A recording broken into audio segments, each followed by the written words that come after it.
Hi, my name is Mario, and for the last 16 plus years I had the privilege to work with thousands of people all across Europe and in 3 languages. The people came from different nationalities, and so for me I learned the mechanics of interpersonal relationships. And today I would like to share with you 3 insights which are, from my point of view, very, very important in order to connect with people from any country. The insights that I want to share with you are universal, so it doesn't matter where you are from, it should work in every country. The first insight is that everybody lives in his or her own reality, which means there are 7.5 billion people on this planet. And we have 7.5 billion realities. Some of those realities might overlap more, maybe less, or some might even be totally different. Okay? And it's very, very important to know this because we tend to believe that our reality, the way we see life, is how everybody should see life. And it's not like that. Because everybody creates his or her own reality in his or her head. And therefore it's very, very important, first to know that, second to accept that, and third to be very mindful with this aspect. I will give you an example. Imagine if I told you Germany is the best country to live in. So now, some might say, maybe yes, so we have a similar reality, and some might say, no, that's total bullshit, my country is better, whatever your country is, and so on and so forth. So what did I do? What did I do wrong? Why did I offend you? What did I do wrong?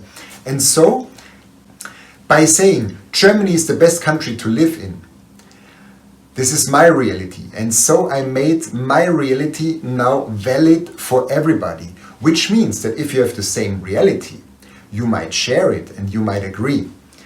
But if in your reality it's a different country, then my phrase attacked your reality, and now you're gonna defend or you're gonna attack or whatever.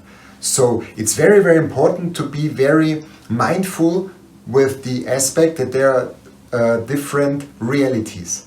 So in communication, you could do it like this, that you always, when you talk about you and your reality, that you say, for example, in my opinion, Germany is the best country to live in, or from my point of view, because this nobody can attack. Nobody can tell you, no, this is not your point of view.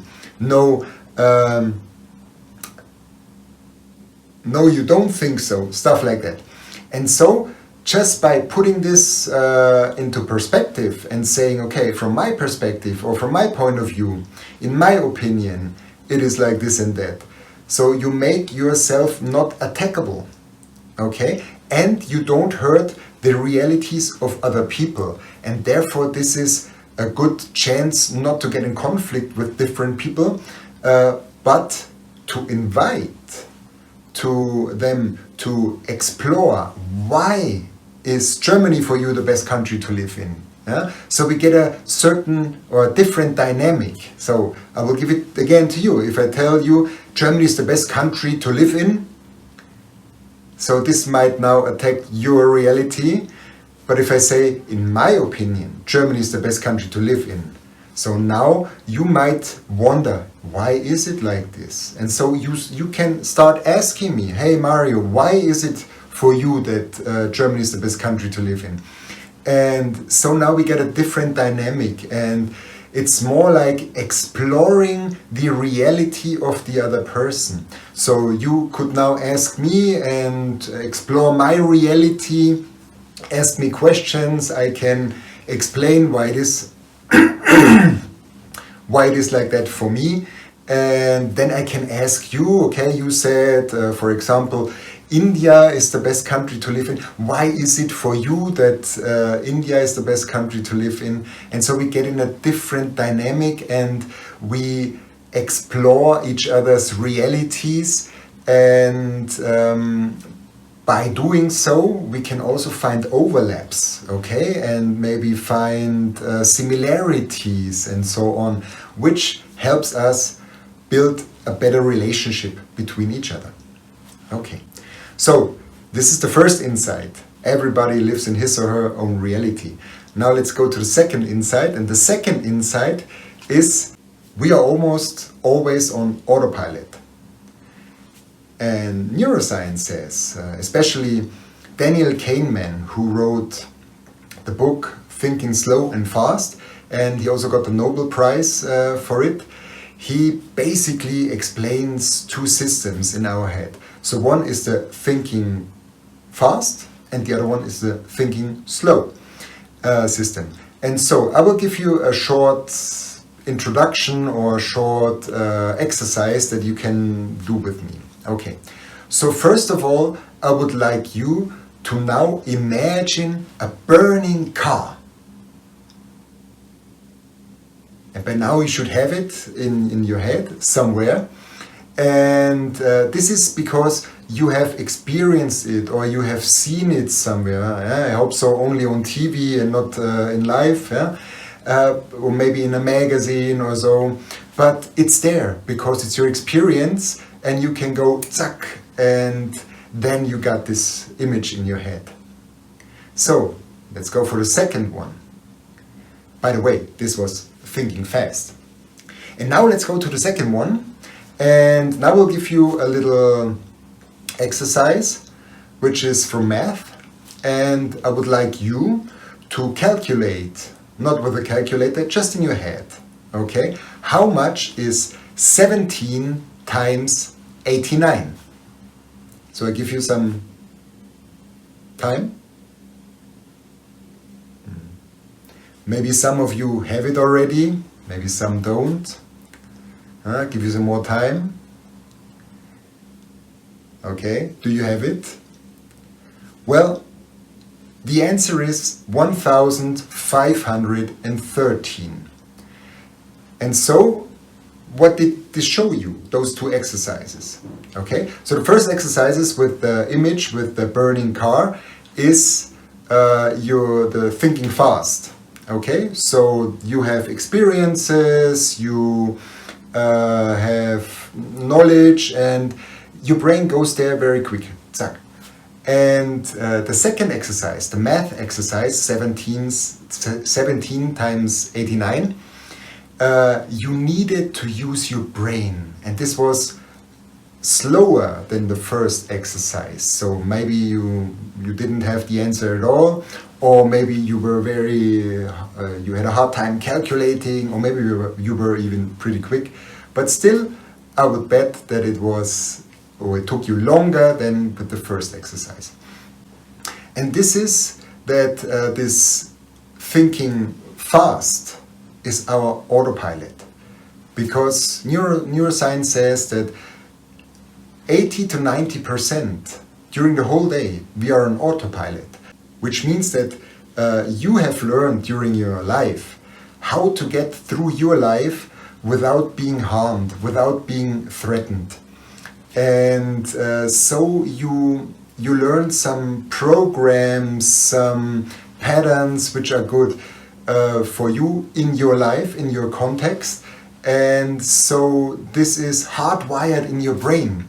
And so you don't have to think about it. Imagine if you want to cross a street, and so you step on the street and then you see a car coming.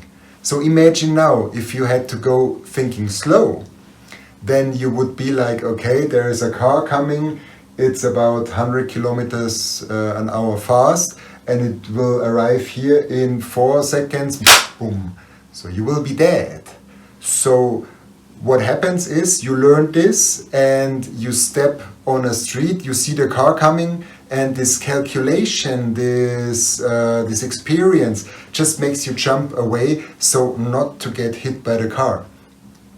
And we are in this thinking fast 80-90% of all the time. And so we have good routines or programs, and we also have not bad, but maybe routines or programs in us that we follow automatically that don't serve us, to reach our goals, to get to where we want to go. And so therefore it's very, very important to switch to this thinking slow and to really look at a situation consciously and to make conscious decisions on how to behave in a certain situation. And now let's go back to the topic of relationships. Maybe you have somebody, maybe relationship with a colleague or with your partner or with your boss or with your co-worker, with whoever, okay? And maybe things don't go so well because you act out of your autopilot. And so my suggestion would be that you go there and you try something differently. Consciously do something differently and try to create a different outcome of the situation. So get out of your autopilot and behave or act consciously. So, and the third insight is about listening. Because there are different styles of listening, and I want to give you two and make you think about it, okay? So, it's not only important that you listen, I mean, this is obvious, but it's important how you listen to somebody. Because you can listen to connect or you can listen to reject. What does this mean? If I listen to connect, I listen to you and I think about similarities. I try to understand you. I try to not take my measures in my head, but to see the world from your perspective and to understand you and also to find similarities between us. Similarities help relationships to grow. And on the other hand, we have listen to reject, which means I would listen to you and I would only look or listen for the arguments that I can beat, or maybe the stuff that's wrong, to make you wrong and all that. And so it's very, very important to listen to connect. So those are the three insights about trustful relationships. First one was everybody lives in his or her own reality. So be mindful with realities, explore the reality of somebody else, share your own reality, talk in perspectives by saying, in my opinion, in my world, in my view, it's like this or that. Second was go out of your autopilot and really act consciously and really try to maybe talk to somebody or do something differently in your relationship with somebody, so to get different results. And the third one was to listen to connect in order to really find similarities and see the world through the eyes of your counterpart. So I hope you enjoyed and you could take something from this talk which is helpful to you, and I say thank you very much for listening to me. And if you want, you can give me some feedback or ask me some questions and write to me an email on this or to this email address here below.